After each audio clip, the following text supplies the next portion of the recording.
Você sabia que o estado do Pará tem se tornado referência no país na preservação ambiental? E não é só isso. A agropecuária paraense já caminha lado a lado com os Objetivos de Desenvolvimento Sustentável da COP30. Ah, é coisa boa vindo por aí. E presta atenção, hoje o nosso bate-papo é com o professor Márcio Ponte. Ele é da diretoria de estudo da FAPESPA. Ele vai trazer dados atualizados para a gente entender um pouco mais sobre essas novas ODS e como o estado do Pará tem unido produção e sustentabilidade ao mesmo tempo. É a Alepa na COP30, começando agora.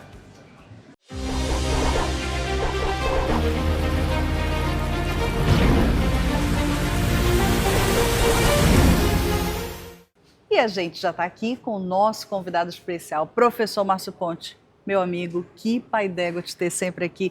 Bem-vindo mais uma vez nesse bate-papo aqui na Alepa. Sempre uma honra poder trazer informações precisas e de forma objetiva para que todo mundo possa entender. Mais uma vez, eu agradeço a você, a presidência do presidente Chicão e essa oportunidade de poder falar com todo o povo paraense. Hoje quem está aqui nesse bate-papo, além do nosso convidado, me ombreando nessa missão aqui no Alepa, por dentro da COP30, tá o Rafael Guimarães. Rafa, pai d'égua te ter aqui também, mano. Prazer é meu, Raina, professor. Seja bem-vindo. Obrigado, meu amigo. Bom, eu queria começar falando sobre algo extremamente importante que talvez as pessoas não tenham muita noção. E é por isso que eu sempre gosto de trazer o professor Márcio Ponte, porque além de ser um estudioso, ele é o homem dos números, dos cálculos, dos dados importantes do estado do Pará. E nada melhor do que a gente falar sobre o nosso estado com propriedade e entender verdadeiramente como é que isso acontece. E a gente só pode fazer isso com dados, com provas, com coisas que realmente vão trazer essa resposta para a gente. Eu queria começar falando sobre o Boletim Agropecuário 2024.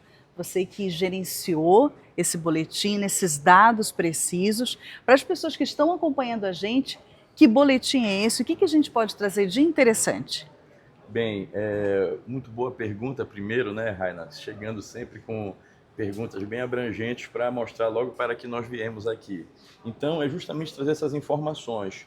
O Boletim Agropecuário é um estudo anual que a Diretoria de Estudos e Pesquisas Socioeconômicas e Análise Conjuntural da FAPESPA faz. Então, ele é a compilação de todos os dados referentes ao setor da agricultura e da pecuária paraense. Para se ter ideia, o estado do Pará ele é o maior produtor do mundo de açaí e, portanto, é o maior produtor do Brasil de açaí. Mas, além disso, é também o maior produtor de cacau do nosso país. E, além disso, é o maior produtor de mandioca. E, Uau! além disso, é o maior produtor de búfalos, é o maior rebanho bubalino de todo o nosso território nacional. Para completar, nós somos o segundo lugar na produção de bois. O segundo maior rebanho bovino do país é paraense também. Por que as pessoas não sabem ou não falam sobre isso e fazem referência, por exemplo, quando fala sobre cacau, pensa logo na Bahia, quando fala sobre a questão dos bubalinos, pensa em outras regiões, porque as pessoas ainda conseguem insistir em algo que tem dados e pesquisas e apuração para isso, professor? Exatamente, Raina. Primeiro, existe um histórico de preconceito com a região norte. De uma forma geral, o Mosaico de Ravenna tem aquela música Belém para Brasil, né? O norte não é com M, norte não é morte, né? Na verdade, a Amazônia está aqui e nós fazemos parte da Amazônia e aqui talvez estejam as soluções de todos os graves problemas que nós temos enfrentado, não somente em relação às mudanças climáticas e à sustentabilidade, mas também a resolução de vários problemas ligados à medicina, ligados à inovação e ligados a soluções que podem estar dentro dessa grande biodiversidade que é a nossa floresta. Portanto, cada vez mais se torna imperativo nós nos apoderarmos dessas informações. Ainda mais, além desse preconceito histórico da região, existe hoje a disseminação de fake news e de mentiras. Nós acompanhamos inúmeras pressões recentemente, Belém será a sede da COP30 agora, né, a reunião mais importante da ONU que discute as mudanças climáticas e a sustentabilidade, e por vezes disseram que a COP não ia mais ser em Belém, que a COP ia ser em outro estado. Muitas vezes falaram sobre em isso. outra região, exatamente. Então, realmente, um serviço como esse aqui da TV Alepa, e isso eu também não nego o apoio que nós temos tido de outras redes de televisão, da TV Liberal, da RBA, do SBT, da própria Record, também tem feito um trabalho de buscar a divulgação desses dados, mas nós precisamos de cada vez mais essa força. Para quê? Para que nós possamos superar as fake news e esse preconceito e mostrar o que existe no Pará. O Pará, na verdade, está tomando um rumo que nós nunca vimos na história. O Pará passa a ser protagonista. Eu citei algumas coisas aqui, mas tem muitas outras, especialmente no que diz respeito às leis ambientais. O governo do estado, dirigido pelo governador Helder e pela vice-governadora Hannah Gassan, tem feito um trabalho exemplar para o resto do Brasil. Provavelmente nós devemos ter a lei ambiental mais avançada de todo o território nacional. Mais outro momento do Pará que precisa ser melhor entendido e melhor explorado. E, finalmente, toda essa produção da nossa agropecuária, que por vezes, e aí eu acho que o setor tem que fazer uma meia-culpa, porque talvez não se comunique direito, talvez falte uma estratégia de comunicação mais profissional, mais inovadora e que leve em consideração essa base técnica do que mais defesas ideológicas, tanto em relação à crítica do setor quanto à defesa do setor. Eu acabei de citar aqui que o Pará é o maior rebanho bubalino de búfalos do país e o segundo maior rebanho bovino. Nós temos uma política estadual de rastreamento de todo o nosso rebanho bovino. E isso não é uma coisa pequena de se falar. O Pará tem um histórico de cada vez mais aumentar essa produção e sem precisar derrubar uma árvore, como diz o governador Helder. O investimento é em tecnologia, é em inovação, é sair da pecuária extensiva e cada vez mais procurar uma pecuária intensiva e que leve em consideração justamente as mudanças climáticas. Então, nós temos um estudo muito recente sobre captura de carbono, que a gente ainda vai lançar assim oficialmente, que diz que realmente o setor da pecuária ele é um dos vilões da emissão. No entanto, ele já reduziu, numa série histórica, 30% dessa responsabilidade nos últimos 20 anos, mais ou menos. Então, isso significa que essas inovações elas têm sido muito importantes, tanto que são tão importantes que a gente é o maior produtor de açaí, o maior produtor de cacau, o maior produtor de mandioca, e a agricultura e a pecuária paraense realmente tem sido uma locomotiva para toda a produção nacional. Professor, há pouco o senhor citou o tema sustentabilidade, que se tornou um tema central nas nossas vidas, no nosso dia a dia, na nossa discussão. E a pergunta é de que forma o Estado pode alinhar o crescimento econômico com a preservação ambiental, porque muitas vezes as pessoas dizem que uma coisa não caminha junto da outra. É verdade. Então, de que forma isso pode ser colocado em prática? Bem, eu citei agora há pouco a questão da rastreabilidade do bovino, que é uma forma de você ter um controle dessa produção e o controle também da saúde desse animal. O governador de Barbalho ele tem defendido com muita veemência em inúmeros fóruns internacionais justamente esta tese, que o desenvolvimento econômico ele não tem a ver diretamente com a destruição do meio ambiente. A depender do ambiente, que no caso é a Amazônia, essas coisas podem caminhar juntas. Porque se por um lado a gente precisa preservar o meio ambiente, nós não podemos deixar aquela floresta em pé e achar que aquela floresta está vazia lá, que ela é uma terra sem homens. Isso seria o mesmo equívoco da época da ditadura militar, que dizia que a Amazônia era uma terra sem homens para homens sem terra e gerou uma migração gigantesca para cá. Então essas pessoas vivem aqui. Então nós temos aqui tribos indígenas, comunidades indígenas, na verdade. Nós temos aqui comunidades indígenas, nós temos comunidades quilombolas, nós temos os povos da floresta, nós temos os ribeirinhos e nós temos também grandes empreendimentos de tecnologia de ponta internacional. E nós temos mineração, nós temos indústria, nós temos a agropecuária, como nós estamos citando aqui o boletim agropecuário. Então, esse verdadeiro caleidoscópio da economia paraense, mais do que nunca, precisa estar de mãos dadas com a preservação do meio ambiente. É por isso que o governador Helder lançou, junto com a Secretaria de Meio Ambiente agora, e o secretário Raul, que está à frente desse processo na SEMAS, um edital para colocar uma área gigantesca para reflorestamento. Vejam só, Legal. uma área degradada que vai ser reflorestada e a árvore, quando ela está crescendo, ela captura o carbono. E depois que ela fica adulta, ela começa a fazer o processo inverso. Então ela precisa ser manejada também, precisa ser tirada para que as outras árvores possam crescer. Então a política estadual, ela visa, por um lado, preservar a área que já existe, mas gerando bioeconomia dentro dessa área, para gerar uma economia da floresta, emprego, renda e ocupação para essas populações que vivem dentro dessa floresta. E, por outro lado, nas áreas que já estão degradadas, ele visa o reflorestamento. Apenas para citar 2 exemplos de como o desenvolvimento econômico pode andar junto com a preservação ambiental. Ao ponto, e isso já foi defendido pelo governo do estado em inúmeros fóruns, de que um dia, e esse dia não está longe, uma árvore em pé dentro da floresta, ela vai valer mais do que a madeira se ela é derrubada e de que um pasto ou um campo de soja. Porque a mudança climática e a emergência mundial, elas estão impondo isso. Não é à toa que as empresas agora têm que ter planos de ESG e não é à toa que existe uma busca do alinhamento aos Objetivos de Desenvolvimento Sustentável, aos ODS. A COP existe, entre outras coisas, para alcançar os ODS. E os ODS visam justamente desenvolvimento com sustentabilidade.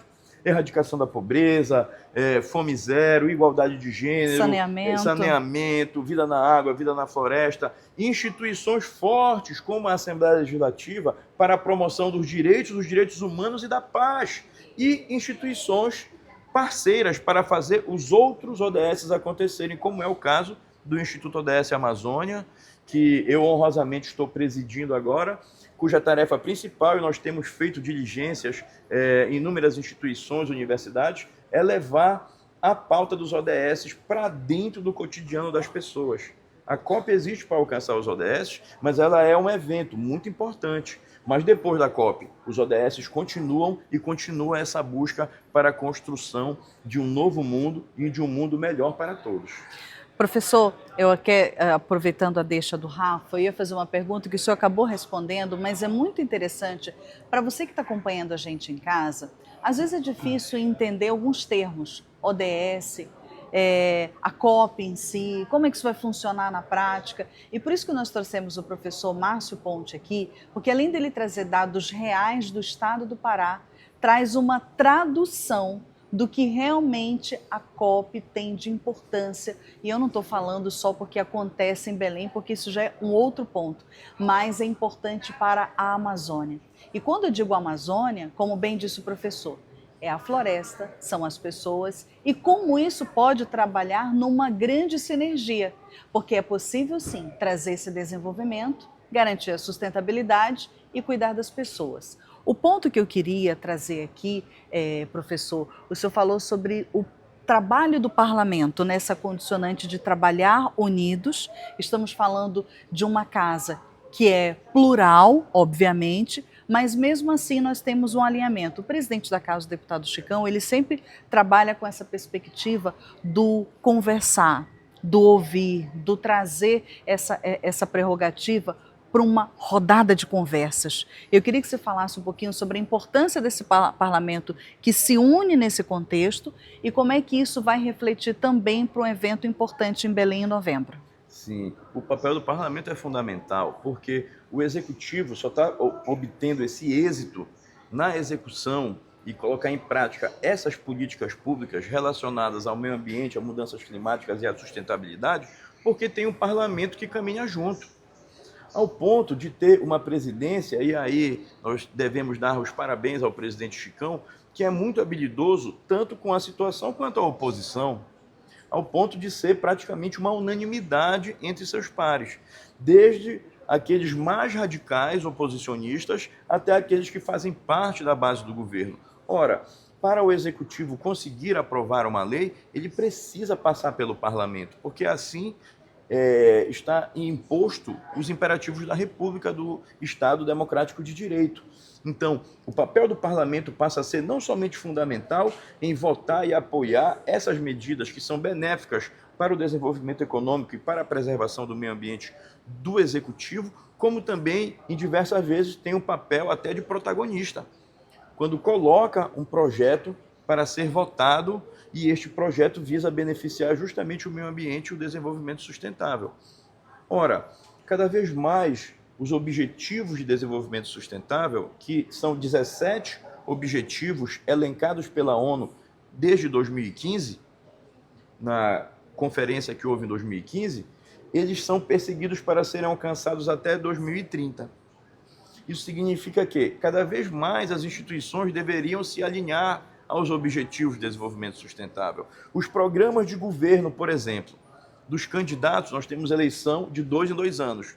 Poderiam ser, de certa forma, ou recomendado ou obrigatório, que tivesse alinhado com os ODS. Em que medida o plano de governo municipal, ou o plano de governo estadual, Perfeito. ou o plano de governo federal, de quem vai disputar a presidência da República, o governo do Estado ou uma prefeitura, está alinhado aos Objetivos de Desenvolvimento Sustentável da ONU.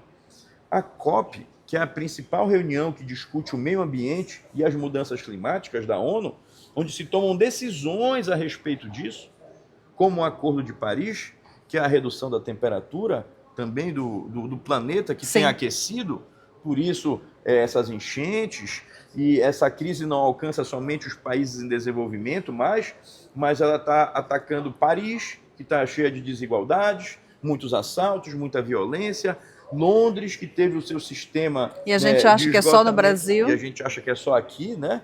Londres teve o seu sistema de saneamento praticamente destruído pelas altas temperaturas.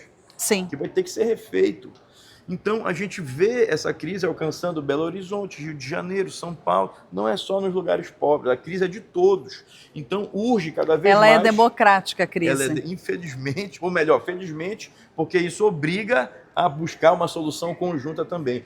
Por isso que os ODS se tornam uma verdadeira bússola que pode justamente nos auxiliar a fazer uma agricultura sustentável, uma pecuária sustentável. Perfeito. E buscar a bioeconomia como uma solução para que as pessoas que vivem na floresta tenham uma ocupação, para que elas possam receber pelos serviços ambientais também, quem está fazendo esses serviços ambientais, porque se você vê um ribeirinho lá, ele é um guardião da floresta.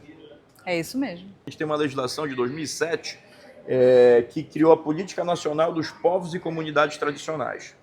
Nessa política nacional foi regulamentado o quilombola e foi regulamentado os indígenas, existindo inclusive instituições próprias, né, como a FUNAI para os indígenas, como a Fundação Palmares para os quilombolas, e o que não é quilombola e indígena é o resto, é a comunidade tradicional. Aí eu digo, alto lá, o ribeirinho, ele tem características próprias como o indígena e o quilombola, ele tem uma dinâmica de vida própria como o indígena e o quilombola, ele tem uma cultura própria como o indígena e o quilombola, e ele é um defensor da floresta. Então é necessário que nós chamemos a bancada federal, e a Assembleia Legislativa pode provocar isso, para que a gente possa discutir uma regulamentação de quem é o ribeirinho. E esse ribeirinho precisa de uma política específica também, ainda mais no ano da COP, onde o Pará tem, e aí mais um dado importante, 96 municípios elencados pelo próprio IBGE que têm comunidades ribeirinhas. Isso é muito bacana. Eu queria aproveitar esse momento que a gente está falando sobre COP, sobre a nossa capital, a nossa cidade, e falar sobre um tópico muito importante, que são as obras estruturantes que acontecem em Belém, com o objetivo de que ela não só receba muito bem, mas que a própria cidade viva um novo momento para o saneamento básico, para a mobilidade urbana. Mas quem vai trazer detalhes de como é que está o andamento dessas obras para a gente é o nosso repórter Roberto Apolo, que está em outro lugar, aqui pertinho da Lepa, para atualizar para a gente um pouco mais sobre essas obras. A gente vai conferir agora. Diz aí, Apolo. Olá, Raina, Rafa, tudo bem com vocês? É isso mesmo, as obras para a COP30 seguem em ritmo acelerado, porque a cidade está se preparando para a Conferência Mundial do Clima, que vai ocorrer em novembro deste ano. Por isso, a população da região metropolitana tem visto várias obras estruturantes espalhadas por aqui, como o Parque Linear da Tamandaré e da Doca, o Parque da Cidade, onde vai acontecer as reuniões, e o novo Porto Futuro 2, que já ultrapassou 80% de conclusão. Depois de pronto, Raina, o espaço vai reunir o Museu das Amazônias, o Centro Gastronômico, o Parque de Bioeconomia e Inovação da Amazônia, a Caixa Cultural, além de quiosques e áreas de convivência. O governador Helder Barbalho visitou as obras e falou sobre o andamento delas. Hoje é dia de vistoriar as obras do Porto Futuro, obras que mobilizam mais de 440 empregos diretamente na construção civil. Além disto, 80% das obras prontas, o que aponta já para a entrega destes equipamentos, que envolvem desde parque de bioeconomia, áreas de gastronomia, centros culturais que valorizarão a cultura do nosso estado, o Museu das Amazônias, hotel, também terminal hidroviário internacional, um conjunto de equipamentos que fortalecem a nossa cidade através das vocações da bioeconomia, da economia sustentável, e fortalece através da cultura e destes equipamentos a nova economia do turismo para gerar emprego e renda em Belém, no Pará. Raina, a previsão é que esse espaço possa ser entregue em outubro, o que vai coincidir com a chegada dos turistas que vão visitar a nossa cidade. Volto com vocês aí no estúdio. Valeu, Roberto Apolo, aqui direto da Alep, em outro ponto aqui do Palácio Cabanage, para contar um pouquinho mais sobre essas obras que acontecem. E o legal que o Roberto Apolo trouxe para a gente, Márcio, que é a questão do Porto Futuro 2, que vai ser um local muito específico com várias atuações. Você vai ter a questão hoteleira, você vai ter a gastronomia, você vai ter num único local uma série de ações para não somente apresentar muito bem o estado, né, mas para garantir que as pessoas entendam um pouco mais sobre a nossa cultura. Sim, um lugar que estava praticamente abandonado, ou melhor, subutilizado, né, um espaço público no centro da cidade, ao lado da Estação das Docas, que é outro cartão postal, e eu tenho o costume de praticar esportes náuticos, né?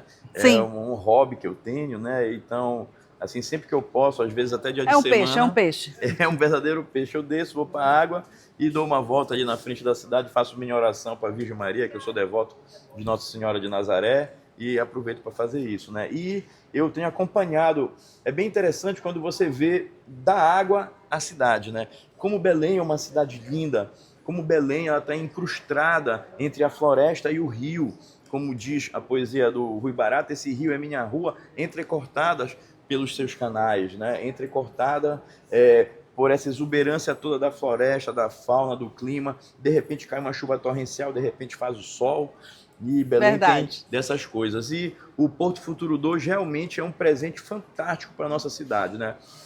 Vendo de fora, porque tem os tapumes quando você passa ali, Sim. Boulevard Castilho de França, ali no final da Doca, já é o início da exatamente. Boulevard, né? E aí, de repente, você vai encontrar ali, quando tirar aqueles tapumes, um belíssimo hotel. Uau. Um hotel na beira do rio. Nós precisávamos de um equipamento desse para poder receber nossos turistas. E vai ser um verdadeiro hub, como você mesmo mencionou, Raina, com diversas atividades lá dentro, né? Que vão desde a atividade gastronômica, né, com vários restaurantes, até a atividade hoteleira, ligada a várias atividades relacionadas ao turismo da nossa cidade, porque uma das potencialidades que existe nas 144 cidades do estado do Pará é justamente o turismo. Então, o Porto Futuro... E essa cultura tão rica, né? E essa nossa cultura, exatamente, riquíssima, ímpar, né? Da nossa gastronomia, cores, cheiros, sabores, né? Até a nossa música, a nossa arte. Então, o Porto Futuro é um grande exemplo da parceria do governo federal, do Ministério das Cidades, ministro Jader Filho, Ministério do Turismo, ministro Celso Sabino, são dois ministros paraenses. Muito o Celso legal. Sabino foi deputado alguns mandatos aqui nesta casa legislativa também, né? E o Jader Filho, como ministro, tem demonstrado não somente o apreço e a respeitabilidade do presidente Lula e do governo federal como um todo, mas tem sido um verdadeiro padrinho de diversas obras aqui por todo o estado do Pará. E o Porto Futuro 2 é prova desse compromisso do governo federal com o governo do estado. Sim. E a cidade de Belém. Finalmente, depois de muito tempo, nós temos realmente uma tríade que consegue unir os interesses do município com os interesses do Estado, com os interesses do governo federal. Não é à toa que a COP30 está acontecendo em Belém e isso se deve, e eu debito pessoalmente ao governador Helder Barbalho. Professor, gostaria rapidinho de voltar no aspecto da bioeconomia e a minha pergunta é: como anda a aceitação do produtor paraense a essas políticas de preservação ambiental? Olha, por incrível que pareça, ao contrário do que se pode imaginar, o setor produtivo, e aí eu menciono aqui com muito carinho o meu amigo, que é o Dr. Carlos Xavier, presidente da Federação da Agricultura e Pecuária do Estado do Pará, eles têm feito um movimento junto com o governo. Porque o governador Helder, como eu disse, ele está na vanguarda. E ele tem a respeitabilidade do setor porque ele também é produtor. Então, ele está dos dois lados do balcão, como produtor e como governo. Então, ele sabe as dores e as angústias da necessidade de políticas públicas e da necessidade que o setor produtivo também precisa, porque o setor produtivo é que vai gerar emprego, renda e ocupação em última instância. Então, ele consegue coadunar esses interesses. E o setor produtivo tem se apresentado super aberto para essas inovações. Para se ter ideia, no ano passado, em 2024, logo no começo do ano, na FAEPA, você entrava lá, estavam os 17 quadradinhos dos coloridos ODS, logo na entrada da Federação da Agricultura e Pecuária. Veja só, então essa consciência ambiental já chegou no produtor, a lógica dos ODS, a lógica do ESG também já chegou e veio para ficar. É necessário que se pense na produção, mas não somente do ponto de vista da lucratividade, mas do ponto de vista da sustentabilidade, levando em consideração o meio ambiente e levando em consideração as pessoas. Basta um projeto chegar no município, desestruturar a economia local, fazer com que todos os empregos sejam migrados para dentro desse empreendimento, ou mande buscar mão de obra de fora e deixe a mão de obra local à míngua também porque não tinha qualificação, e desestruturar o meio ambiente, deixando só o buraco no final. Então, isso o mercado não aceita. Por isso, cada vez mais, as empresas e as instituições públicas e privadas devem buscar se alinhar aos Objetivos de Desenvolvimento Sustentável, aos ODS, e ao Environment, Social and Governance, a governança social e ambiental do seu negócio. Isso é pai d'égua. A gente falou ainda há pouco, Márcio, do quanto que as pessoas não conhecem um pouco mais profundamente o Estado. Você trouxe vários dados aí, né, do Boletim Agropecuário de 2024, outras informações que talvez as pessoas não só não tinham noção, mas não entendem o peso. Então, para quem está acompanhando a gente, esse conteúdo é multiplataforma, está aqui na nossa TV Alepa, no nosso canal do YouTube, mas também a galera que está no rádio está ouvindo a gente agora nesse momento. Eu queria que você falasse como é que as pessoas podem ter acesso à parte desse trabalho que vocês desenvolvem lá na FAPESPA de pesquisa. Como é que eles podem desenvolver, acompanhar? Tem um portal? Como é que eles podem ter acesso para ficar nesse acompanhamento? Porque, por exemplo, aqui na Alepa, a gente sempre bate, gente, nosso portal está tinindo aí para você, alepa.pa.gov.br, mas como é que as pessoas podem acompanhar e saber e não serem pegas de surpresa? Nossa, mas tem tudo isso aqui no Pará, não é verdade? Aí o pessoal fica assim, meu Deus, e agora? E aí eu queria que você falasse um pouquinho, por causa da FAPESPA, como é que eles podem acompanhar isso também. Sim. Nós temos um portal, na verdade, oficial. A FAPESPA ela é uma fundação pública, estatal, então ela é um órgão do governo do Estado, é o órgão oficial dos números do governo do Estado. É uma espécie de IBGE do Pará. Sim.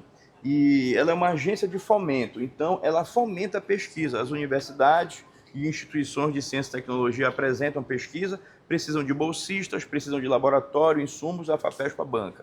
Só que a FAPESPA ela é diferente das outras FAPs dos outros estados e Distrito Federal, porque nos outros estados e no Distrito Federal, ela apenas pratica o fomento. No estado do Pará, não.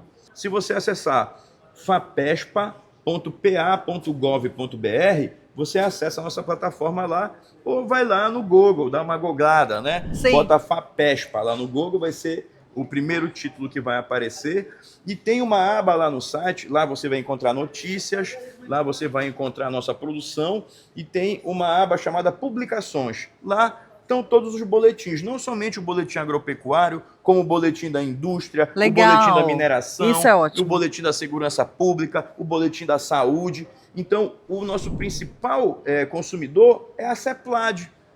Para a melhor tomada de decisão em políticas públicas do Estado, e é público e notório que o Estado do Pará é um Estado eficiente, é um Estado que tem as suas economias equilibradas, as suas contas equilibradas, tem uma capacidade de investimento enorme, é um dos estados mais enxutos de todos da federação, e isso se dá por conta de boas decisões do Executivo em parceria com o Legislativo e também porque o governo leva a sério os dados. Não é um governo negacionista, é um governo que gosta da ciência, que gosta da pesquisa. E o governador Helder é um desses que é fã de números, é fã de análise, é sempre muito bem preparado e para qualquer fórum que ele participa, qualquer entrevista, geralmente ele é um dos protagonistas aqui da O Show, justamente porque está amparado em números e dados corretos, baseados todos, e os nossos dados da FAPESP são assim, todos baseados em plataformas oficiais. Se não existir um dado,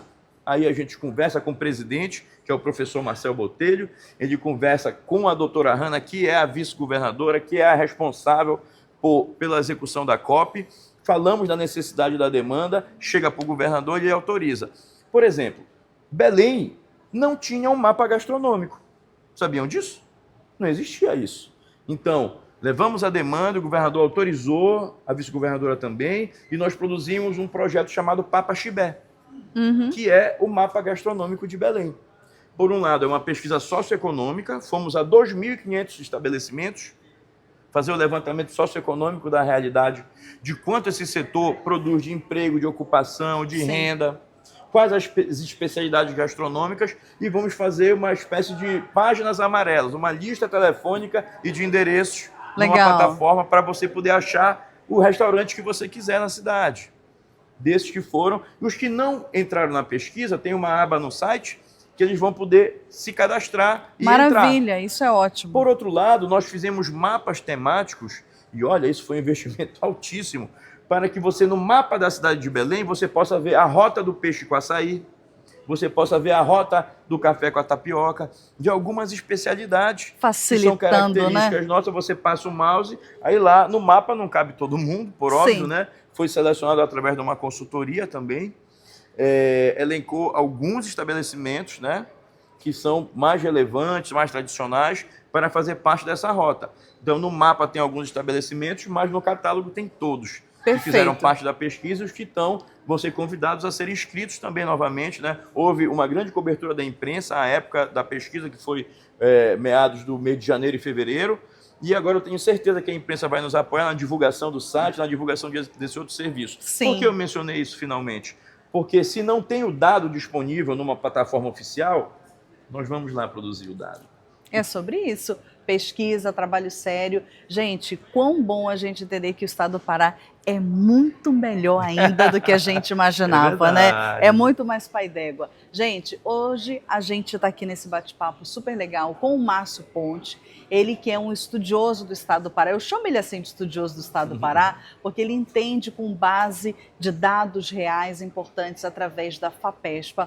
Márcio, mano, é sempre pai d'égua te ter aqui, tu sabes disso, né? Poxa, Raina. Dados ótimos para a gente entender o Pará por dentro. Eu que agradeço mais uma vez a oportunidade, né? E principalmente ser entrevistado por você. É uma honra, não dá trabalho responder, porque vem as melhores perguntas e parece time de vôlei. Levanta para mim cortar, eu adoro, né? Meu nobre, muito obrigado também pela sua participação, pelas perguntas, tá? E o nosso objetivo é esse, é poder trazer as informações de forma objetiva, de forma clara, para que o caboclo e o doutor possa entender a grandeza, a magnificência e essa grande locomotiva nacional econômica, florestal e de sustentabilidade que é o nosso amado estado do Pará. Obrigado. Gente, é isso. O Alepa na COP30 encerra aqui e você já sabe. Confere esse conteúdo, fica disponível no nosso canal do YouTube para ti, para ouvir, para você compartilhar e muito mais. Até a próxima. Tchau, tchau.